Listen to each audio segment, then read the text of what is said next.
GTV for unity and development.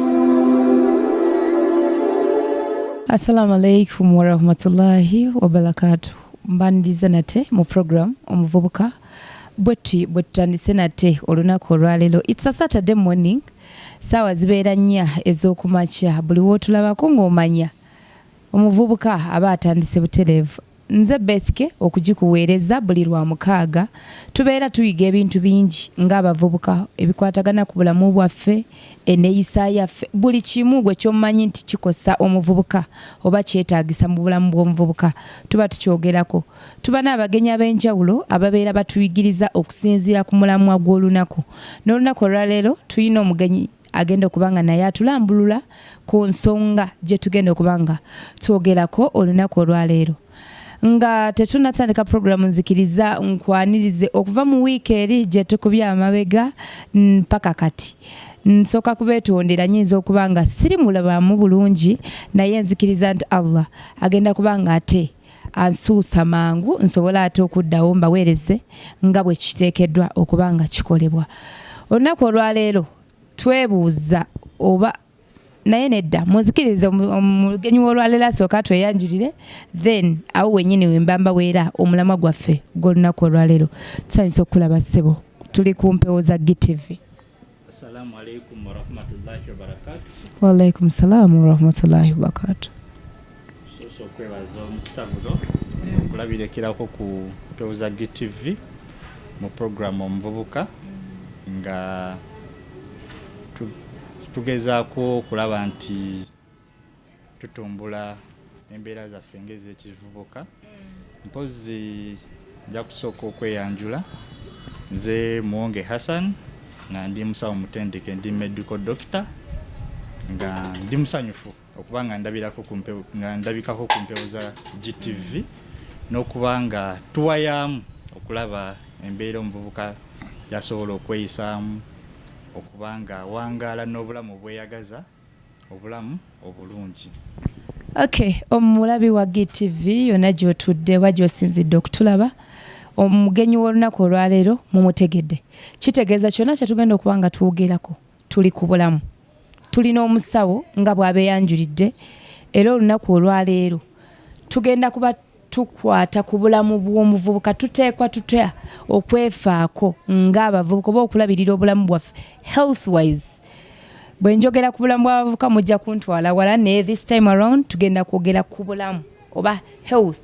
gye tugenda okukwatako ennyo era agenda kuba nga atutegeeza bingi oba oli awo bye tutamanyi. Nnyinza okuba nga nze mmanyi bwe nzukka kasita nnaabako n'enfuluma, that is the end. Omusawo agenda kuba nga atutangaza ye atubuulire wa we twetaaga okukyusaamu oba ki kye twetaaga okuba nga ate tukola. Musawo nate nkwaniriza twogereko n'abalabi baffe abatulaba. Kale nnyabo kati okutwaliza awamu ekintu kya obulamu scope ekintu kigazi nnyo naye era nga bwe tugenda kwogera ku mbeera ez'ekivubuka ndowooza era tujja kuba nga tutunuulira nnyo koze weegendereza ennyo abavubuka si be bali awo nti balwala nnyo. So ndowooza tubagenda kuba nga essaawa zino twagala nnyo okuba nga tutunuulira nnyo engeri omuvubuka okwetangiramu endwadde ng'ezo n'okuba nga okuuma omubiri gwo nga guli mu mbeera ennungi nga tofunafuna ndwadde za bulijjo. Ebintu ebimu bye tusinga okubuusa amaaso kye kintu ky'ebyendya. Pozi ebiseera bino oli bw'oyogera ku kyokulya nti okulya obulungi omuntu buli omu ebirowoozo bijja kuddukirawo nti akanyama akasiike wali nga kuliko akamonda akasiike, akacere akasiike. Yes, of course ebyo byonna omubiri gubiyiza okubyetaaga olw'ekiribirisa ebyenjawulo biba bituwa naye nga tuddayo nti ebyo by'olidde yes ennyama simbi naye erimu ki? Tujja kulya ennyama nga erimu butto yenna akola ki? Nga amwenyerekita ng'osobola n'omukwata n'omuggyako n'omusiikisa enva endala nti olye nti butto oyo bwe tuba tugenze mu byokulambulula obulungi nti butto oyo bw'omulya gagenda fuuka masavu gagenda fuuka masavu mubiri ga masavu ago mubiri gabanga gakuŋŋaanye mangi nnyo gabanga gatuula mu misuwa gyaffe ne gabanga gakendeeza ki gakendeeza sayizi z'emisuwa omusaayi kyovula abantu otuuka abantu abamu abalwadde ne bagamba nti alina amasavu mangi mu mubiri nga kiva ku byolya ebibanga birina amasavu mangi obanga biri fat ennyo yes ti otunuulire nti amasavu agamangi we gajjula mu mubiri gaba ebitundu ebimu ebisinga okukosebwa nnyo kyekibumba oba omutima and omutima bimu ku bitundu eby'omubiri ebisinga okuba ebyomugaso nti bituyambako okutambuza omusaayi mubiri gwonna omusaayi ne gutambuza emmere gye tulya okutuwa amaanyi oxygen byonna ekintu ekirala nti esobola okufuna mu kulya ekintu nga ekyomunnyo nti ojja kwesanga abantu bangi nga emmere gyalya akugamba nti nze omunnyo gwe bafumbidde mu mmere tegumala ng'olumutuuza bati esowaani emmere mu maaso agambira mu mpereza eki nga kya buli lunaku oba kibaawo wansi nawe nti abantu abamu ng'okubanga omunnyo gwe balyanga mungi nnyo mu mmere si mulungi naddala omunnyo nga si mufumbe yes si mulungi so ligamba nti abantu omunnyo ogwo bw'obanga ogulidde ng'ogutali mufumbe gugenda mu musaayi omusaayi ogwo omunnyo egujjula nga mungi nnyo omubiri ne guba tegusobola guregulatinga bulungi nnyo kireetera kiviirako abantu abamu okufuna obulwadde bwa pressure ntera bw'ogenda ennyo mu byobusawo ojja laba nti amakerenda agamu ge batuwa aga pressure gagezaako okukendeeza ki ogwo omunnyo mu mubiri kati ate gwe bubanga webakuwa essowaani y'emmere kyosookerako ddala ntonnaba nakomba ku mmere kola ki kwongeramu munnyo anti banakwata kikwate nti emmere ya wano yo tebaamu munnyo si buli abamu nti waliwo omunnyo omufumbe oguwomesa obuwomesa ekyo kyolya ogwo mulungi naye guno gw'okutte n'oyongeramu omubisi ogwo gwe guliko ki gwe guliko obuzibu yes okay awo wennyini tuli ne musawo ali mu kutulambulula ensonga sofa yakatuyigiriza ku munnyo mbadde sikimanyi naye olina kyonzijukiza musawo waliwo bano be bakyusa nga takyalya emmere erimu omunnyo ate abo bo babeera batya kuba wagungambye okuteekamu omubisi ne bali bo batuuka ekiseera nga tebakyali ku munnyo ng'emmere gyalya teriimu wadde kiva ku ki so nga bwe nkugambye nti omubiri Katonda yagutonda nga gusobola okwegerera kyegwagala nti ojja kukwata ekikopo ky'amazzi okinywe omubiri gutooleko ekigero kyegukola ki kyegwagala amala gakole ki gafulume mu mbeera zonna gye gaba gasobodde ofulumiramu so kyekimu n'ekyo nti abantu abamu bafuna obulwadde ngambe ekisinga okuba ekya bulwadde obwa bulijjo bwe bulwadde bwa pressure nti nga tasobola omubiri gwe omuntu ogamba nti omulwadde wa pressure omubiri guba tegukyasobola gikontrolinga bulungi kubanga eri mu limiti eza bulijjo so nga kati ekimu ku kireetera pressure okubanga eyambuka bwetyo kwe kubanga omuntu alina omunnyo mungi muki mu mmere yes ekyokuba nti taliirako ddala ekyo kisande kiwagidde kuba yes wadde guleeta ebizibu ebirala naye ate mulungi mu bulamu bwaffe tisisimu zizo nyingi nnyo ezitukola ki ezitambula mu mubiri nga zikozesa ogwo omunnyo so ekyokugamba nti nga taliirako ddala munnyo si kikola kirungi kuba ojja tuuka ekiseera nga waliwo systems ezimu ez'omubiri nga bwe nagambye nga zitambulira ku munnyo yes nga like kyensobola okugamba nti omubiri okuba gucoordinatinga bulungi twetagisa omunnyo era ebiseera ebisinga waliwo omulwadde ajja ne bagamba nti tono abadde atambula n'agwa yeesika biki era betusookerako waliwo ebimu ku bye tusooka okukeberako kwekebera omunnyo gwe mu mubiri gubalansinga bulungi bweguba nga waliwo gwe tulaba nti tegubalansinga nga tufuna either omuteeka ku ccupa oba omufunira amakerenda ag'ogwo omunnyo so kyekyo nti ekyokugamba nti omuntu taddiramu ddala kulya munnyo tekyandibadde kirungi naye okuba nti omuntu alya ogwo ogw'ekigero kyekyandibadde kikola ki kyekyandibadde ekiteeso ekirungi. Okay, tuli ku program Omuvubuka wano ku GTV gwe yakatweyungako nkujjukiriza nti ebeera ssaawa 4 ez'okumakya buli lwa mukaaga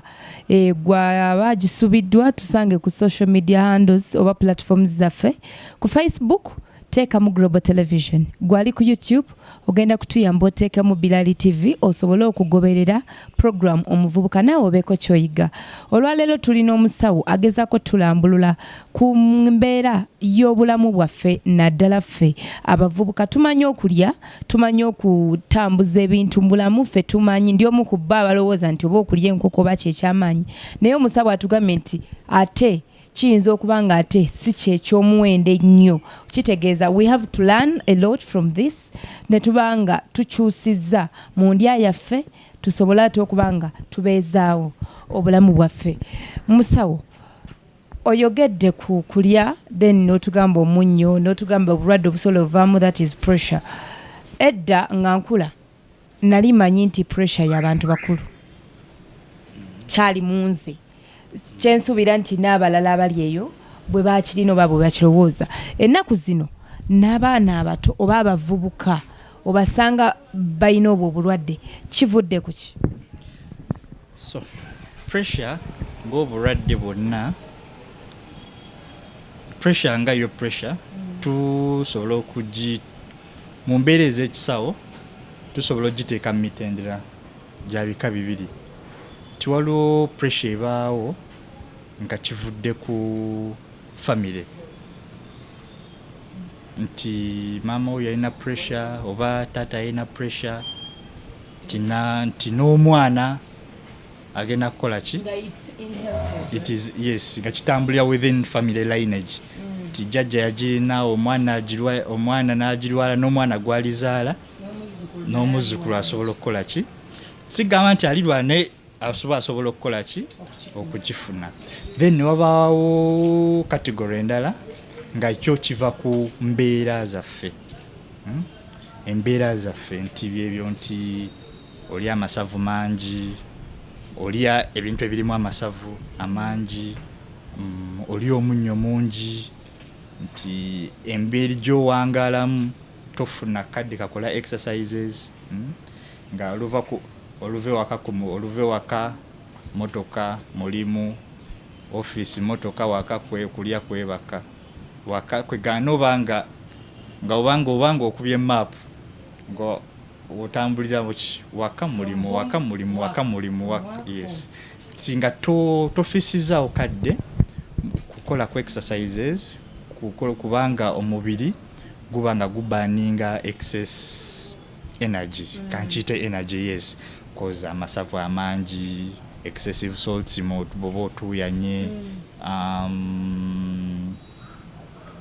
okuba of course n'okubanga okipinzo mbiri waguli aguli fit yes nti kati neche kika kya pressure kiragikola ki tije kiri so tekiri nti katojja kwesanga nga waliwo n'endwadde endala nga nazo tuzimanyi nti ziri ki zireetera okubanga pressure ekola ki eyambuka kati ng'obulwadde omuntu nga yalwala mulwadde wansigo kidneys nazo ebiseera pressure ekola ki ebanga eyambuka kuba zikola omugaso gw'amaanyi nnyo kubanga gugiregulatinga of which ogumu ku mulimu ensigo gye zikola kubanga gambe kubalansinga omunnyo gwe tulina mu mubiri gubalansinga omusulo gwe tulina mu mubiri gubalansinga amazzi ge tulina mu mubiri kwe kubanga gusobola okukola omusulo yes n'ebintu ebirala bingi nnyo so erirode nga mu bulwadde bw'ensigo kidneys nabo busobola okukola ki okubanga buleeta pressure okubanga eyambuse yes sinakindi ne pressure kennyini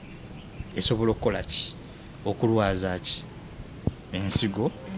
nabeera n'ofa ng'ofuna obulwadde bwa gundi bwa kidney disease. Of course ziba factors nyingi sijja kugamba nti stress yokka no tiziba factors nyingi ojja kwesanga ng'olredde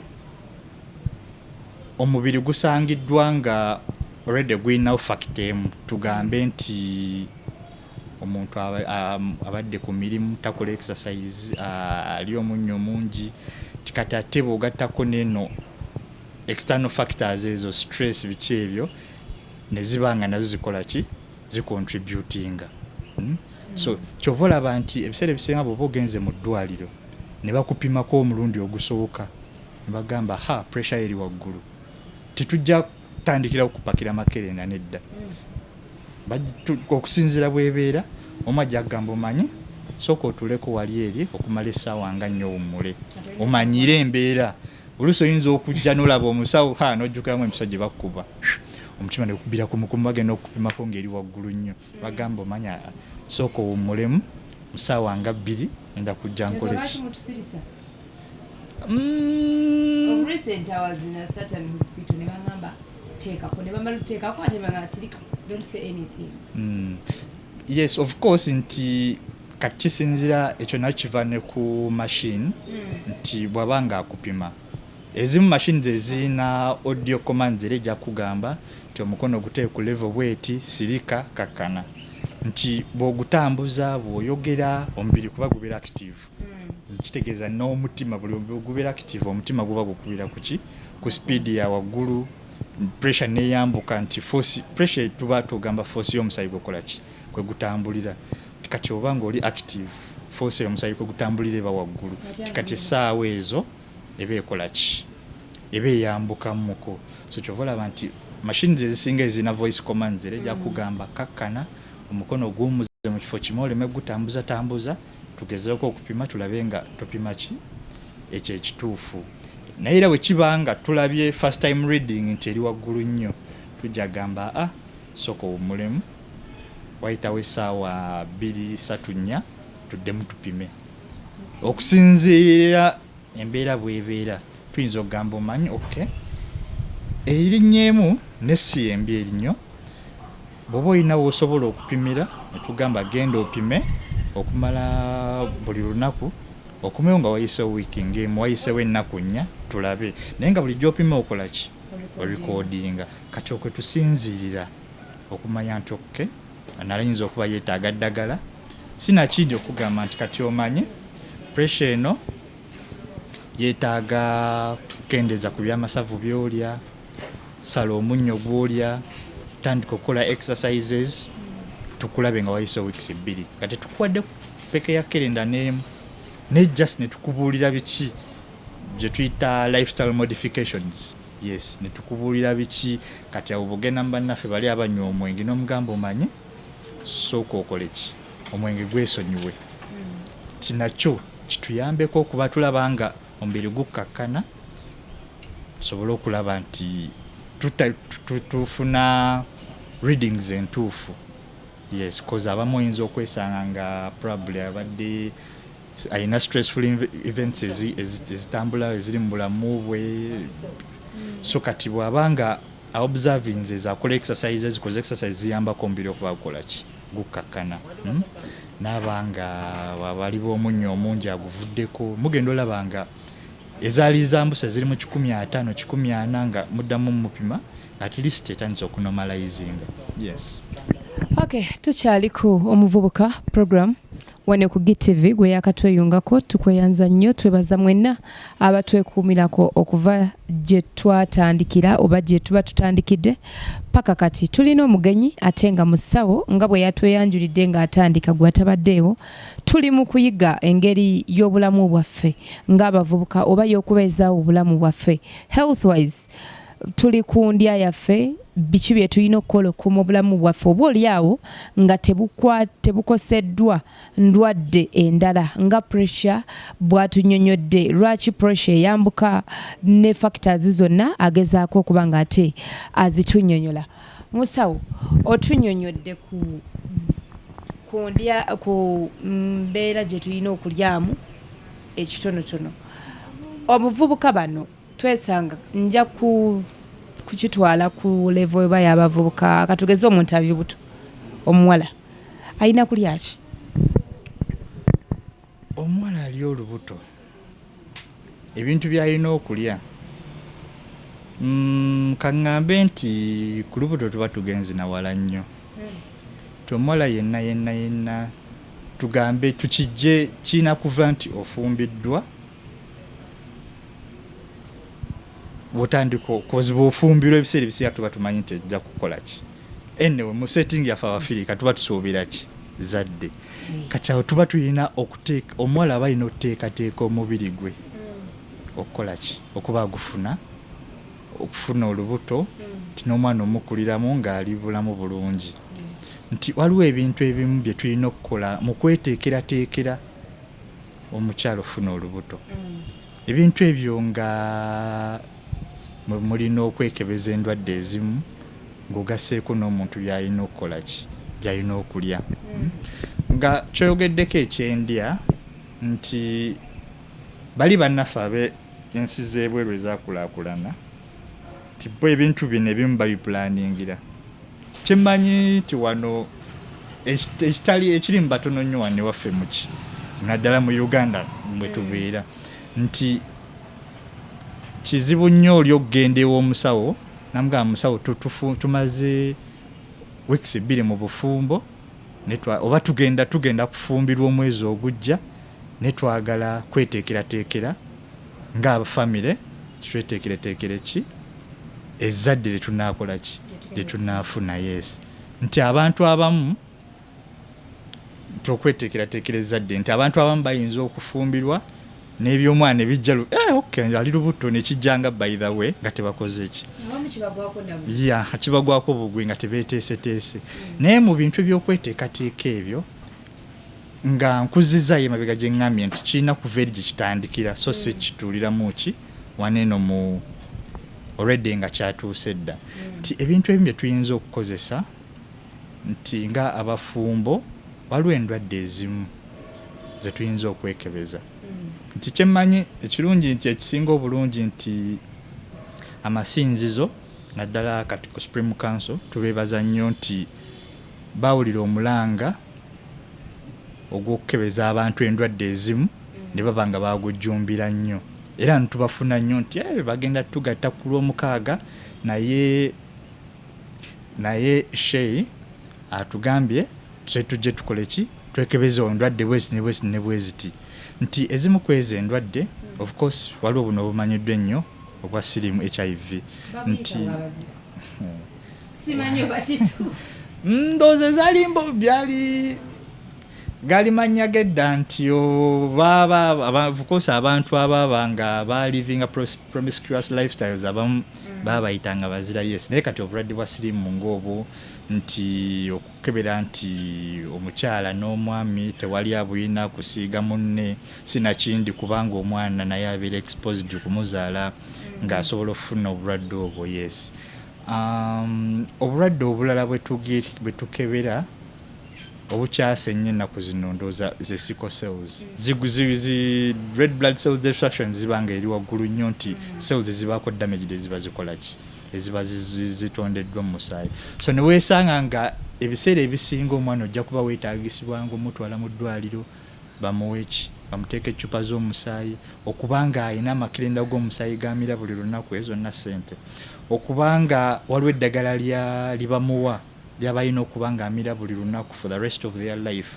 okubanga zimugezaako okumutangira obutafuna ze tuyita crisis okubanga amagumba gamuluma olubuto lumuluma abamu okubanga ekifuba kimuluma atasobola kussa bulungi abamu even goes to n'abanga bafuna obulwadde bwa stroke n'abanga tuuse ekiseera n'agamba side emu nga enafuye. Yes, so kyovolaba nti okusinga otekinga gambo tukemu ebyo ebizibu byonna akoze test wano amugenda ofumbirwa ne bagamba omanyi muyina ekizibu kino bwe kiti mwagalana nnyo naye mukite ebyo ndowooza byetaaga baaso n'abatasoma nabyo kuzuulira obulwadde obugenda engeri oli gyakusanga ne mutuukayo mutuuse ne mugana naye omanyi kubanga most of the times I'm sorry to say this but nzikiriza nti n'abatulaba balina endowooza egamba nti ebiseera bisinga tugenda mu ddwaliro okukebera buno obulwadde obwaffe oba obwammwe si bwange kati nti bwe bututwalayo tumanye omusayi gwaffe kyokka era most of them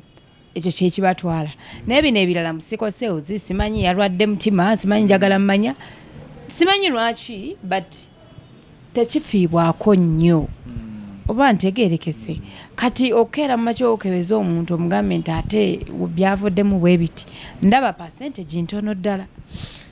Yes, anti kyovolaba neeyanziza nnyo kubanga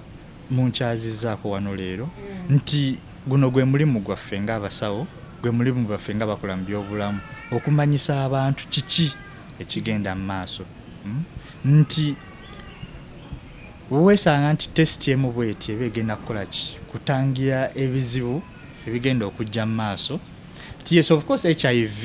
olwa tyayogeddwako nnyo naye kati waliwo n'obulwadde obulalira obwo bikoze eki obwo bwe twetaaga okwogerako nnyo bwe bwa sickle cell kyova olaba nti era neebaza nnyo ne Buganda kyolaba nti Kabaka ataddemu nnyo ki amaanyi okubanga balwanyisa obulwadde bwa sickle cell Katikkiro bwe yatugamba bayita Nalubiri nti okuyita mu programs kati ng'eno kubanga tubuulira abantu ntubasomesa kiki ekyetaagisa okukola na lwaki tukirina okukolebwa kiyambako nnyo abantu okukola ki okumanya ekikolebwa. Yes, kati waliwo oli of course yali tamanyi nti sikosero basobola n'obukebera yes buli genetic ne basobola okujjako omusaayi ne bakebera abamu just a matter of 10 to 15 minutes results ziba zikomyewo ezi screening oluusi ziba nga weetaagwa nga waliwo ebitankana ne bakuwayo ennaku 2-3 okukola tests ezikola ki ezisinga kaawo ne zikonfaminga ne bakubuulira kyemmanyi nti mazima nawe wandiyagadde okuba n'omwana wo nga akula mu mbeera ng'eza bulijjo si buli luvannyuma lwa mwezi gumu ddwaliro omwana mulwadde ddwaliro omwana mulwadde ddwaliro omwana mulwadde mutuuka nammwe abazadde ne mukola ki ne mukoowa n'owulira nga mwana n'atuuka ng'afuuse nga baden tuli mu period oba tuli mu bitundu ebibeera nnyo n'enkuba obudde obunnyogovu bubakosa nnyo bubi nnyo. Yes, so kyovudde olaba nti mu mutima mulungi bwe bagamba nti munnange temuli compatible lwa sickle cell sigamba nti oba omusawo yayagadde mukyala wange amukubi ayagala kunnemesa ebiseera ebisinga kyensuubira nti butuufu eba nga test ekoleddwa nga kiri well documented bulungi. Yes. Okay, ali ku GTV, ali ku social media handles nkugambe nti genda bugenzi ku Facebook oteekemu Global Television. Then gwe ali ku Bilali, ali ku YouTube teekamu Bilali TV ojja kubanga ate otwegattako. Bw'oba oyagala kunyumyako naffe si kibi nabagamba nti buli wogenda mu comment section n'obaako kyotaayekayo kitegeeza oba onyumiza wamu naffe tufuna obudde ne tugende ne tusoma era kyova ntuleeta emiramwa okusinziira ku comments zammwe so gendayo oteekeyo comment yo oba kibuuzo oba kiwandyagadde kyonna okumanya oba twogereko tujja kubanga ate tujja ne tukyogerako. Tuli mu program Omuvubuka gwe yakatweyungako ku TV tubeerako ssaawa 4 ez'okumakya buli lwa 6 wano wenyini ku GTV. Yes, so tosanidde kusibwa program y'abavubuka obeeko naawe kyoyiga. Musawo tukyayogera ku mbeera y'obulamu eya naddala mu bavubuka. Twogedde ku ndya, oyogedde ku physicals, kyesitegedde physicals zino ez'okusitula ebyomu obuzito n'ebigenderako. Kati no physical ziffe ezaffe ez'ekisawo si z'amaanyi nnyo nno. Ti nze nja kugamba nti wiiki erimu ennaku 7 tukusaba ennaku ezi 5 mwezi ennaku 7 tulabe nti mwezi ennaku 5 buli lunaku lulina essaawa 24 tukugambe nti tuwe eddakiika 30 ekitono ennyo buli lunaku bw'ogattagattamu zeddakiika 15 mu wiiki ng'okola exercise oyinza okujooginga oyinza okudduka oyinza okubuuka omugwa kumala eddakiika 30 olunaku basically era kutuuyana nga bw'ogambye nti kituyambako okushading off excess energy nga bwe twagambye amasavu okutuuyana okusala amasavu okutuuyana okusala omunnyo okutuuyana no keeping omubiri nga guli in shape. Yes, nti ojalaba nti nekye twagambye nti buli lwokola exercises ezo omubiri gwina engeri gyofuna that calming effect n'owulira nga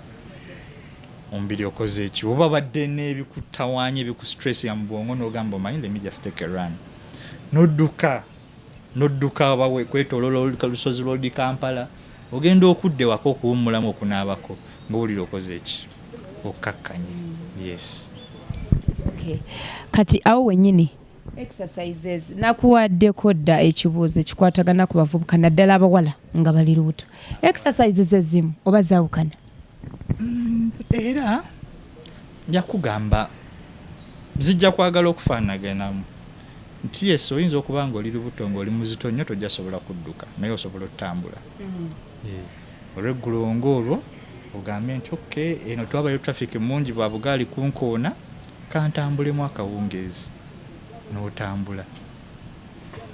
ne weetoolola n'omala noddaki nodda ewakaye. Oba oyinza okugamba nti nze buli kumakya nga sinnakola kintu kyonna olumala okuva ku musaalo biki kantambulemu n'otambulamu ne weetoola gye weetoolodde n'omala nodda. Kitugezaako laba nti tetwagala olivinge oba nti okay ndi mukyala ndi lubuto otuukeera kutuula mu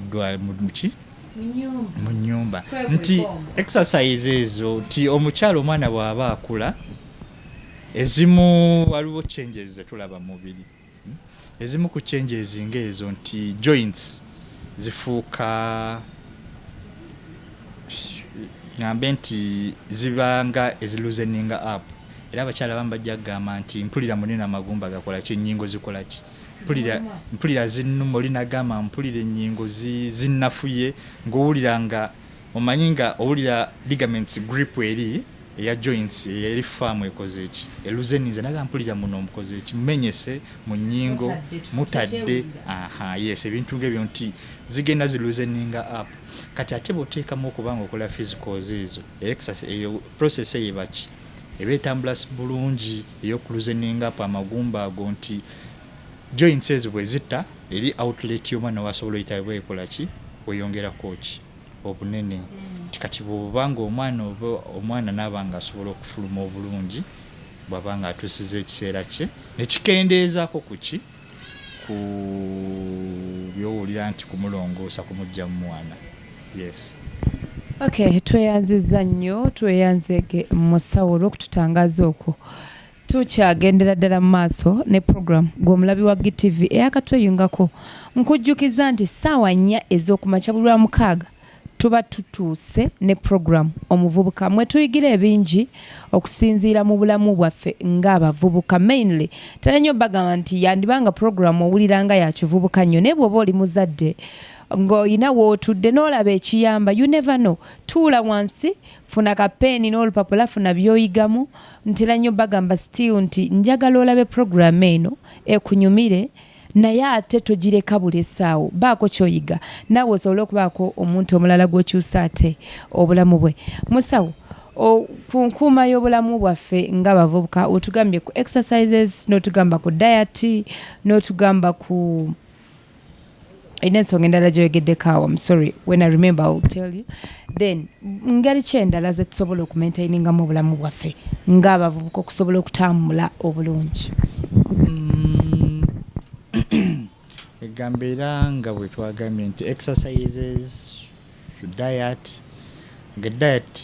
then n'ekyokuba nga to practicing good health seeking behavior ntegeeza ki nti abangi kuffe nga wolinyira mu ddwaliro ng'owulira nti omutwe guno gunnumidde wiikisi 2 gumazeeko emirembe kangendeko ew'omusawo ndabe kyagamba nti oba kwegamba nti kizibu nnyo ogenda mu ddwaliro noyo kangende bugezi just nkole general check up era ogenda mu ddwaliro ng'aliwo ki ekikusindise nti genda mu ddwaliro yes naye ng'aliwo ebintu binnyo by'osobola okwekebeza tosobola okugenda kitwayogeddeko ekyamasavu amaanyi high cholesterol levels nga n'ogenda bugenzi mu ddwaliro nga toyina wakuluma wonna nomugamba just nze kukola body check up ne bakebera ne bakuggyako omusaayi ne bakupima weight ne bakupima height ne balaba ne balaba kye tuyita BMI ne baclassify ng'oli overweight oli underweight oba oli within the normal weight ranges ne bakuggyako omusaayi okebera ekibumba kyengeri kikolamu tukitwalanga okwonoona ssente yes sijja kuyita kwonoona ssente nti bojja ne bakebera ne bagamba ekibumba kyo kiringa ekitandise okunafuwamu of course omusajja kubuuza olina eddagala lyokozesaako of course waliwo abantu abamalina endwadde zaabwe nagamba tera okumira eddagala bwe riti nagamba naye eddagala eryo likola ki lyonoona ekibumba kati nze nja kugamba okimanyi nti panado gwe tumira oyo ayonoona ekibumba naye ojja kutuukawo omutwe omwana gomulumya mwoyo panadaawo tumanyi n'omutereka musawo mu nnyumba gundi dadi we yali yagulayo miraku wa dadi wo mirako empeka emu webake okimanyi nti panado oyo ayonoona ekibumba of course nga high doses so embeera bwezityo kati ayinza otunuulira ekyo otunuulire zetwayogeddeko kidneys ensigo nti nazo bakuggyako omusaayi bakuggyako omusulo okulaba embeera gye zikola ki gye zirimu yes bajja kupima pressure balabe pressure y'embeera gyerimu bakupime kyetwagambye tugita lipid profile etunuulira amasavu g'omusaayi bagambe nti naye amasavu olina mangi of course omusawo ayinza okukuwayo eddagala eryokumira likuyambika okugasala nakubuulira nti okukola mirimu ki tandika okukola ku exercise ng'ezo tukyuse ku byendya tibagambe ogambe omusawo nfuna nnyo constipation biki bikyagamba it's fine omubuulira ebyolya naye akubuulire nti kati mu byolya ye labanga olya ku greens omuddo si gwa bisolo byokka naffe eno naffe tuli nsolo muddo greens dodo nakati bugga cabbages anti woyogera omuddo nze mba nategedde kirala nnyo guno ogwente era nabo guba muddo so anyway green plants ezo nti dodo nakati bugga jobyo nti biba ne high fiber content ebituyambako okusofteninga nti bwogenda emanju no bantu ofunaki tolwala nnyo constipation yes so embeera bwezityo nti ebyo byonna byebirungi ebeera muki muyo check up nti bojja nogamba nti ate sina mirundi mingi just tukwetaagisa omulundi gumu mu mwaka okola geno check up nga tewali nti bya bulwadde nti nojja ne bakebera ne bakubuulira results kiki results kyezitegeeza teziri bulungi ti yes osobodde otya okumaintaininga tibiri bubi tukoze tutyokola ki okuimprovinga yes nokulaba nti obulamu butambula tojja kwesanga nti ojja kukozesa emitwalo 15 oba 5 10 15 2 okukola tests ezo naye ziyinza okuyamba okudetectinga amangu obulwadde obwandikumazeeko miliyoni bwati gwe weewunya essaawa zino ne bagamba nti ensigo z'ondwadde weetaaga funa kidney transplant ogenda tutandikirawo tukyogerako awo wenyini musawo wetugenda otandikira nga tukomyewo omulabi wa GTV nzikiriza nsooke nkutwaleko ate mu bulango bw'abakama bange bwe tukomawo awo wenyini wetugenda okubanga ate tweyongerayo ne programu eyaffe ey'olunaku olwaleero tukyali mu programu Omuvubuka tovaawo nze Beth GTV for unity and development. kuliko eyo mu bulango bwa bakama baffe kansubire nti tebubayisizza bubi. Nkomyewo tukyali mu program Omuvubuka olunaku olwaleero nkujjukiza nti gwe yakatweyungako ng'obadde otambuza ka remote kaawo n'otugwako tutandika ssaawa 4 ez'okumakya buli lwa 6 tosaanidde kutusubwa. Gwali ku social media handles oba platforms osobola otutuukako ku Facebook ne YouTube. Ku Facebook oteekamu Global Television ate ku YouTube oteekamu Bilali TV n'osobola okugoberera program Omuvubuka obeeko naawe kyoyiga. Wayagala oteesa naffe nkujjukiza nti genda bugenzi mu comment section obeeko kyoteekayo. Wandiika kyonna ky'owulira kyoyagala. Oli wa ddembe okubuuza ekibuuzo, oli wa ddembe okuteesa ku mulamwa gwe tuba tuleese, oli wa ddembe okusaba twogere ku kintu ekirala gwe kyolowooza nti kyandibadde kyetaagisibwa okwogerako eri abavubuka. Olunaku olwaleero tulina omusawo mu studios oba mu program olwaleero ng'agezaako tutangaza ku mbeera y'obulamu era we tugendedde mu kuwumula ng'akonye ku kidney transplant. Nze neneesikamu ng'omuntu wa wansi neneesikamu neŋŋamba kasooke tuwumule. Musawo obadde okyatutegeeza ku eyo ensonga nti ne bakeera kumakya ne bagamba nti weetaaga kidney transplant. What could happen? Awo wennyini we tuba tutandikira. Ekintu ekyo gamba nti bw'okonye ku nsonga ogamba nti omuntu okukola routine body check-ups tyabanga ayonona ssente. Kwe kulaga nti bw'obanga okola routine check-ups ezo ne tulaba amangu nti ensigo zo kidneys ziringa ezitandise okunafuwa, tuba tusobola okukola extensive check-ups okulaba obuzibu buvudde ku ki. N'obuzibu bwe tubanga tusobola okubulaba ne tuba tusobola okukola ki okubutangira nga obulwadde tebunnakola ki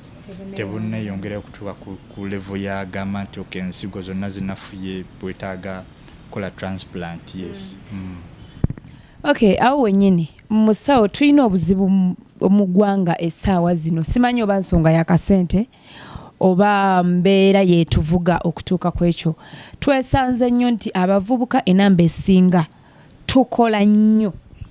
ne tukisussa bwe manjogera nti weesanga nti olw'ensonga nti obuvunaanyizibwa olina bungi okola ekisusse ku mubiri gwo. Abamu beesanga nga bakola emisana n'ekiro naye nga bakola emirimu emizito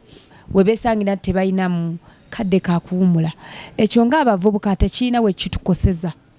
era bwe kiba kitukosa tujja kukusaba otulambulule butya bwe tulina okukikomya. Kati kwegamba ndowooza mu bintu by'okukola olaba n'ebitabo by'eddiini bitugamba nti Allah bwe yali atonda ensi yareservinga olunaku olw'omusanvu olw'okukola ki olw'okuwummula. Eyatutonda n'atuteerawo enjuba eyaka emisana tukole emirimu gyaffe. Enjuba egende obudde buzibe omuntu akole ki awummule. Nti okuwummula okwo kuyamba okuresetinga systems z'omubiri. Tebiseera ebiseera ogenda ne weebaka ng'owulira okooye wenna but newugenda ne weebaka ng'owulina owulira okooye omubiri gukuluma ne bw'otuukira okuzuukuka enkya ng'owulira wenna omubiri guli fresh nga olina amaanyi ate agagenda okukola ki okukwatagana n'ebyoba ogenda okukola olwo olunaku. So ngamba nti ekintu ky'obutawummula si kirungi. Olw'embeera buli omu gy'awangaaliramu sijja banenya nti muna oyinza okwesanga essaawa ezo mu butuufu oba wiiki eyo ng'olina byogoba nga biyinza obutakusobozesa kukola ki kubanga ofuna budde bwa kuwummulamu. Naye ate guleme kufuuka habit nti okola misana na kiro nti omubiri guba gwetaagamu essaawa 8 kale waakiri ekitone essaawa 6 ez'okukola ki ez'okuwummula. Yes, nga weebase nti era ojja kukitunuulira nti ekiro ekyo simanyi Katonda kye yakiteekamu naye ojja kwesanga nti otulo tuweebase ekiro tetufaanagana natwo tuweebase misana. Kiro ojja kwebaka emisana ozuuke ng'owulira omubiri munafu olinga gwe bava okukuba emiggo olinga omulwadde. Yes, ti naye weebaka ekiro obudde bukeerera ogenda okuzuukuka nga olya wino oli fresh nga you're ready to handle byonna ebibeerawo. So nti bw'oba osobodde essaawa 6 ez'otulo zimala omubiri ne guba nga oli refreshed, nti era ojja kwesanga nti bannaffe abamu abatera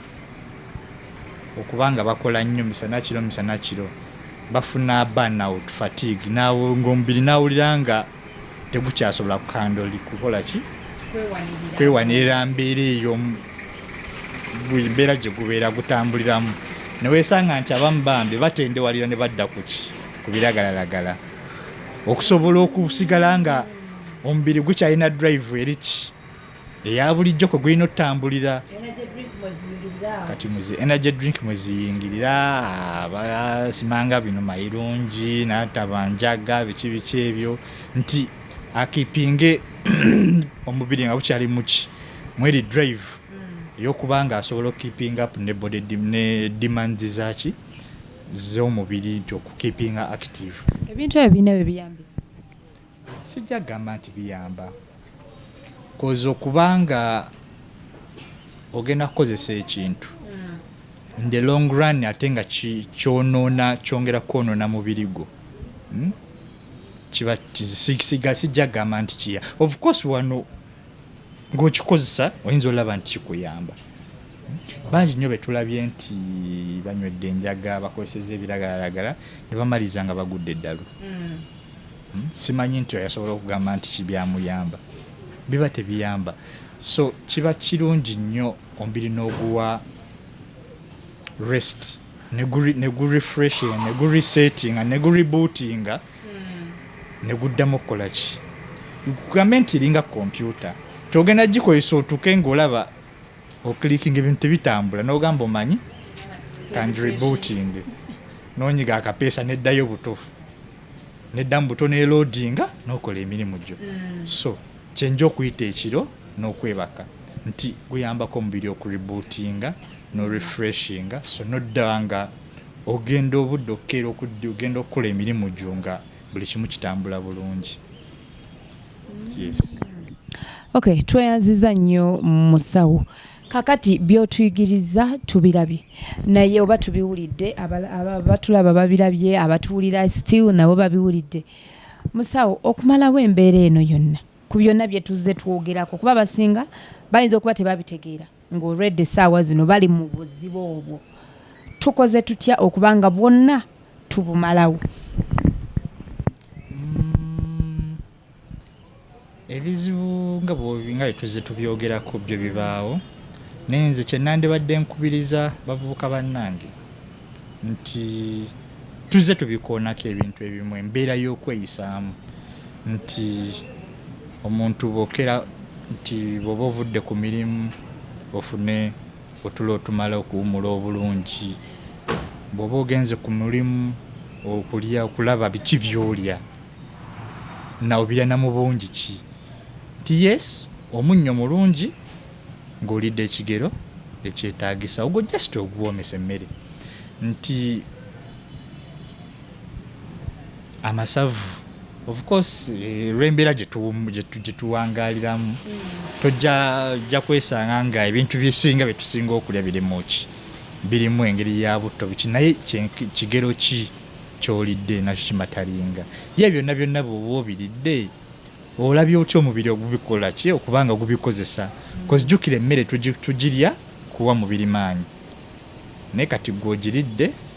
otudde mu ofiisi otudde mu dduuka otuddewa ovudde mu dduuka olinya emmotoka ogenze waka kwebaka tokoze wadde ka physical wadde tugambe bakutambula kale dakiika 3 tukuyambeko okukola ki okubanga osala nti nezo exercises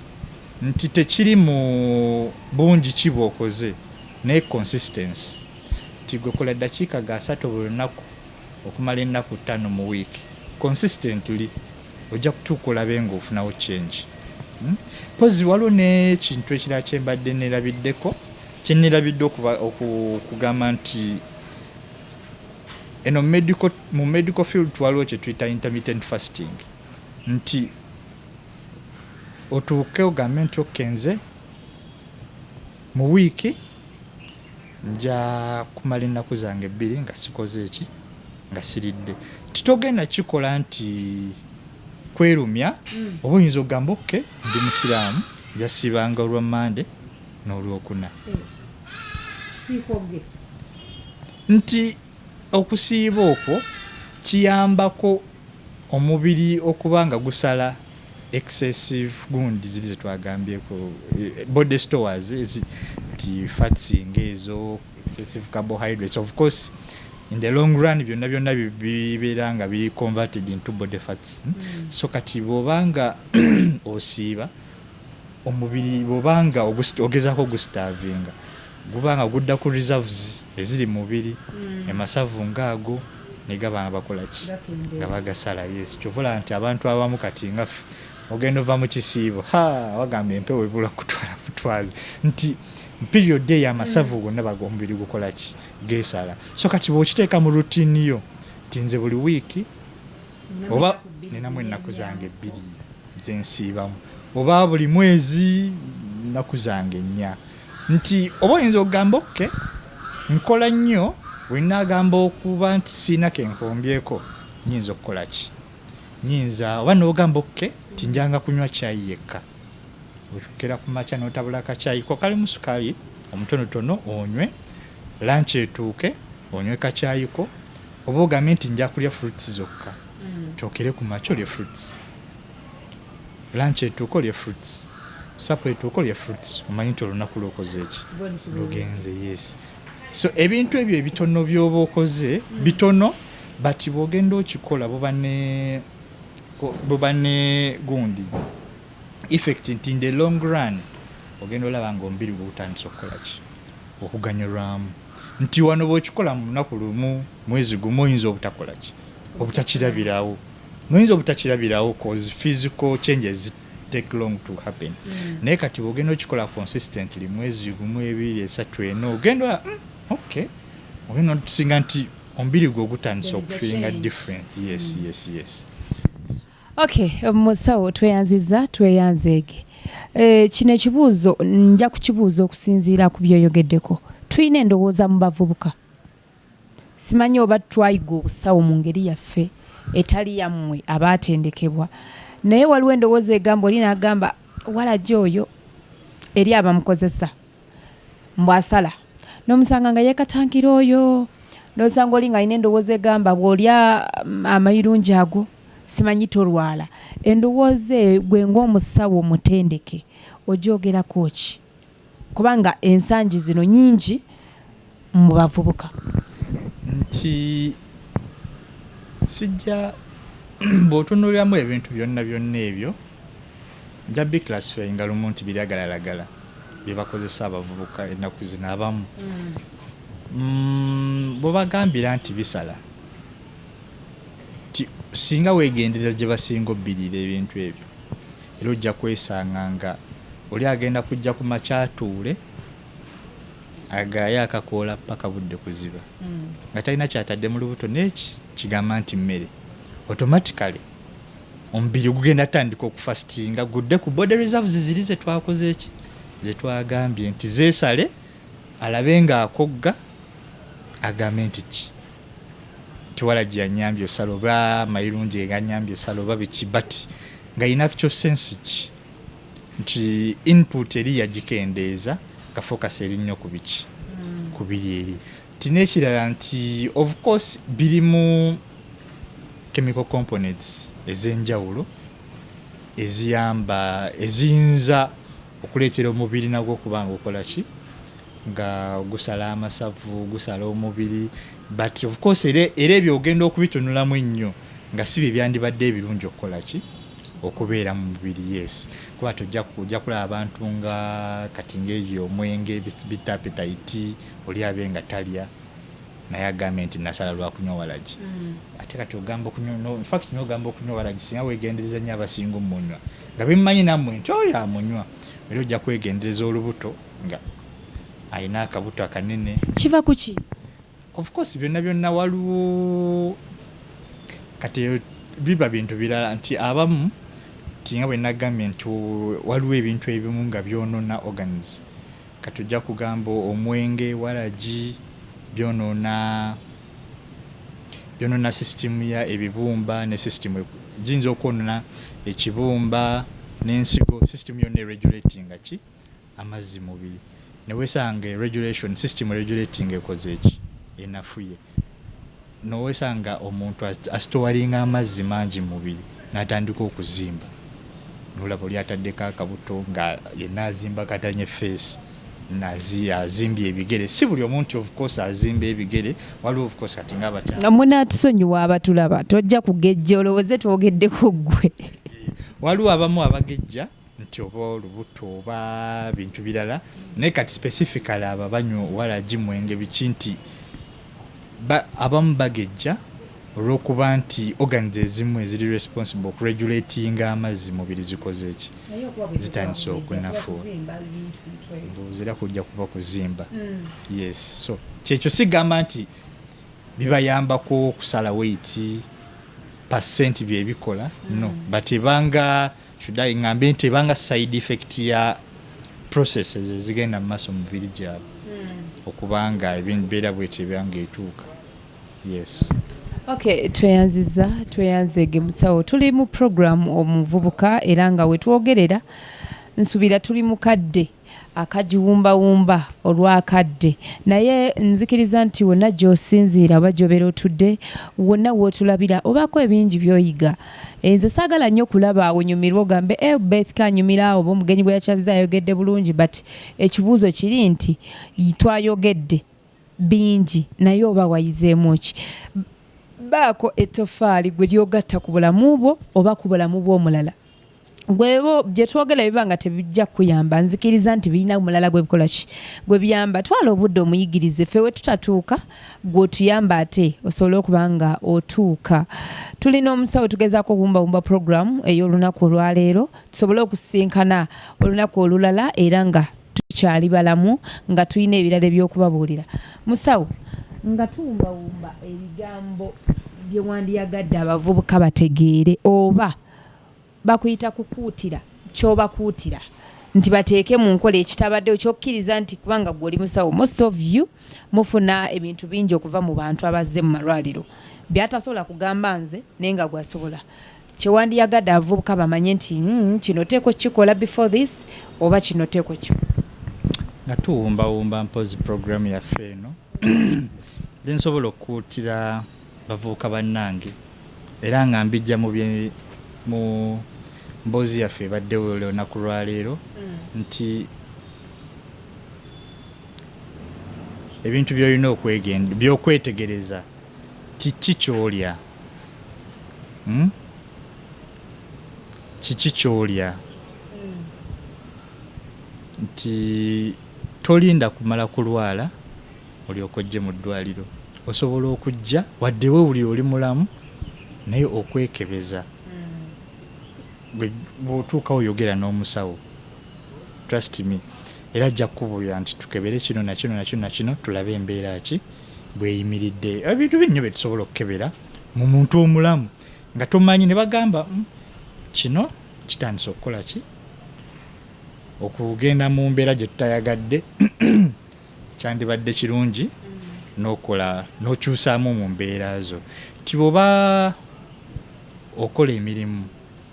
fissaawo akadde owummule omubiri guribuutinge osobola okukola ki okwejjanjaba nagwo mu mbeera zaagwo obe ng'osobola okukola ki okuba nga otambuza emirimu gyo bulungi n'okwesonyiwa mpozi ebiragalalagala ng'ebyo nga